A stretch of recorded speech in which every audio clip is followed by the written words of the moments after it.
Mesdames et messieurs, chers followers de l'Espoir Média, bonjour, bonsoir, voici le flash de la semaine. Politique, Mamadou Traoré dit le roi interpellé par la justice. Le président du parti alternatif pour le Mali, Mamadou Traoré, alias le roi, a été interpellé ce jeudi 24 avril 2025 par la police sur instruction du procureur chargé de la lutte contre la cybercriminalité. Selon un communiqué de la plateforme Djigia Croix, si les autorités judiciaires n'ont pas encore précisé les motifs de son arrestation, plusieurs sources lient cette interpellation à une interview diffusée récemment sur les réseaux sociaux dans laquelle il abordait les rumeurs de la dissolution des partis politiques.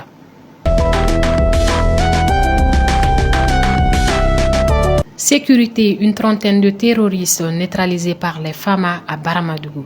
Les forces armées maliennes ont mené le 23 avril dernier une opération décisive dans la zone de Téné, à 6 km du nord-est de Baramadougou, région de San, neutralisant une trentaine de terroristes, dont deux chefs notoires, Hassana Sangare alias Abou, natif de Si, et Seydou Sidibé alias Diabirou, originaire de Touara.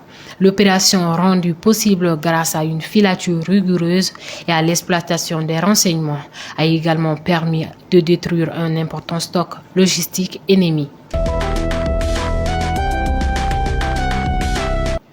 Parlons culture, Tombouctou accueillera la Biennale artistique et culturelle 2025. Le ministre de l'Artisanat, de la Culture, de l'Industrie hôtelière et du Tourisme a annoncé en Conseil des ministres ce mercredi 23 avril 2025 l'organisation prochaine de la Biennale artistique et culturelle Tombouctou 2025. Cette grande manifestation nationale réunira les talents des 19 régions du Mali et du district de Bamako autour des diverses disciplines artistiques: théâtre, ballet, danse traditionnelle, chant, chœur, exposition d'objets d'art, entre autres.